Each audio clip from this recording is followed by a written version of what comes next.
कल्पना कीजिए, एक ऐसा समय जब आपके देश की सबसे बड़ी दौलत कोई और नियंत्रित कर रहा हो और आप बस देखते रह जाएं। कहानी शुरू होती है 1901 में, जब एक ब्रिटिश नागरिक विलियम नॉक्स डॉर्सी ने फारस, जो आज का ईरान है, के शाह से एक असाधारण सौदा किया जिसमें शामिल था 60 साल के लिए फारस के तेल पर उसका एकाधिकार। इसके बदले में 84% मुनाफा विलियम का होता और सिर्फ 16% फारस का। 1908 में फारस के मस्जिद ए सुलेमान क्षेत्र में तेल का विशाल भंडार मिला और इसी के साथ 1909 में बनी एंग्लो पर्शियन ऑयल कंपनी यानी कि APOC। ब्रिटिश सरकार ने तुरंत इस तेल के स्ट्रेटेजिक इंपोर्टेंस को भांप लिया। 1914 में ब्रिटेन के तत्कालीन प्रधानमंत्री विंस्टन चर्चिल की दूरदृष्टि से ब्रिटिश सरकार ने APOC में 51% हिस्सेदारी खरीद ली। अब यह APOC सिर्फ एक कंपनी नहीं बल्कि ब्रिटिश साम्राज्य का हिस्सा थी। ईरान के अबादान में दुनिया की सबसे बड़ी तेल रिफाइनरी बनी। APOC दुनिया में ब्रिटिश निवेश का सबसे बड़ा उदाहरण बन गई, लेकिन ईरानी मजदूरों की जिंदगी में कोई बदलाव नहीं आया, साथ ही ईरान को भी कुछ नहीं मिला। कम वेतन, खराब हालात और भेदभाव, ये सब आम था। 1935 में फारस का नाम ईरान रखा गया और APOC बन गई एंग्लो ईरानी ऑयल कंपनी यानी कि AIOC। सेकेंड वर्ल्ड वॉर के बाद ईरान में राष्ट्रवाद की लहर दौड़ गई। AIOC के मुनाफे और ईरान की गरीबी का बेमेल रिश्ता एक राष्ट्रीय अपमान बन चुका था। इसी समय एक करिश्माई और राष्ट्रभक्त नेता उभरे जिनका नाम था मोहम्मद मोसादेक। जल्द ही इनकी लोकप्रियता बढ़ गई क्योंकि इनकी नीतियां राष्ट्रवादी थी और ये ईरान के प्रधानमंत्री बन गए।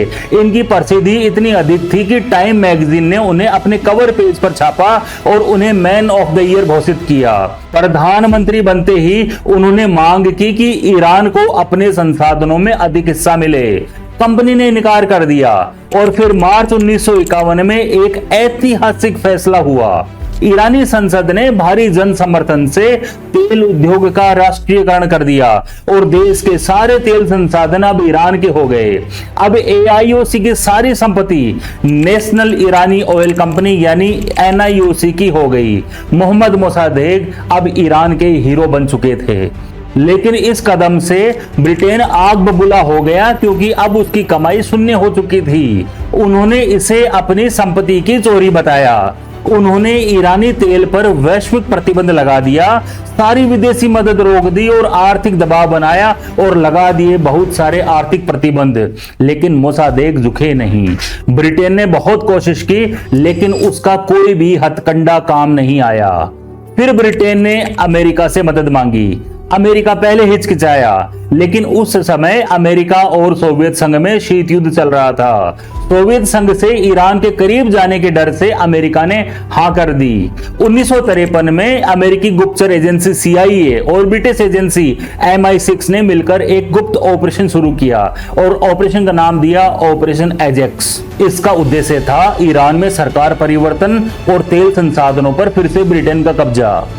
अब अमेरिका ने इसके लिए पानी की तरह पैसा बहाया जिससे मोहम्मद मोसादेक का तख्ता पलट किया जा सके।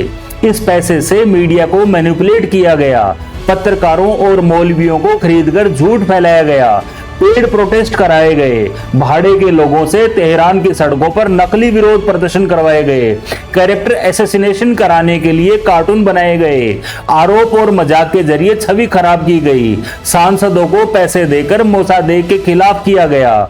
टाइम मैगजीन, जो कभी मोसादेक को मैन ऑफ द ईयर कहती थी, अब उन्हें तानाशाह कहने लगी। ऑपरेशन एजेक्स सफल रहा, ईरान में तख्ता पलट हो गया और मोहम्मद मोसादेक को गिरफ्तार कर लिया गया। उन्हें अपनी मौत तक घर में नजरबंद रहना पड़ा। एक अमेरिकी समर्थित सरकार बना दी गई। तख्ता पलट के बाद 1954 में एक नया तेल समझौता हुआ। इस बार सिर्फ एक ब्रिटिश कंपनी नहीं बल्कि कई अंतरराष्ट्रीय कंपनियां थी, जिनमें अमेरिका को 40%, ब्रिटेन को 40% और अन्य कुछ कंपनियों को बाकी हिस्सा मिला और ईरान के हाथ फिर कुछ नहीं लगा। दोस्तों, मोहम्मद मोसादेक की केवल एक गलती थी कि वे एक राष्ट्रवादी नेता थे। तो दोस्तों, क्या हमें नहीं लगता कि ईरान में जो खेल खेले गए वही खेल, वही साजिश आज हमारे अपने भारत में खेली जा रही है? क्या यह सिर्फ एक संयोग है? जिस टाइम मैगजीन ने 2015 में पीएम मोदी को भारत की जरूरत बताया था, उसी ने 2019 में उन्हें डिवाइडर इन चीफ कह दिया। किसान आंदोलन जैसे अहम सामाजिक आंदोलनों को हाईजैक कर अराजकता का आंदोलन बना दिया गया। फर्जी मुद्दों को हवा दी जा रही है। जाति और धर्म के नाम पर समाज को तोड़ा जा रहा है। विदेशी फंड से चलने वाले एनजीओ, लॉबी और मीडिया, क्या ये सिर्फ निष्पक्ष पत्रकारिता कर रहे हैं या भारत को अंदर से कमजोर करने की कोशिश? इतिहास हमें एक साफ सबक सिखाता है। ईरान की बर्बादी सिर्फ बाहरी ताकतों की वजह से नहीं हुई, बल्कि उन देशद्रोहियों की वजह से हुई जिन्होंने चंद रुपयों के लिए अपने मुल्क को बेच दिया। हमें ये बात दिल और दिमाग में बिठा लेनी चाहिए, चाहे हम हिंदू हों, मुस्लिम हों, सिख हों या ईसाई हों, हम कोई भी हों। अगर भारत मजबूत होगा तो हम सब मजबूत होंगे, और अगर भारत गिरेगा तो हम सब एक साथ गिरेंगे। हमारा सबसे बड़ा दुश्मन सरहद के बाहर नहीं, बल्कि वो कहानियां हैं जो विदेशी पैसे से लिखी जाती हैं, जो हमें तोड़ने की कोशिश करती हैं। अगर हम भारतीय एकजुट रहे तो दुनिया की कोई भी ताकत हमें हरा नहीं सकती, लेकिन अगर हम आपस में बट गए तो यकीन मानिए इतिहास खुद को फिर से दोहराएगा। भारत का भविष्य हमारे हाथों में है। सोचिए, समझिए और पूरी मजबूती से खड़े रहिए।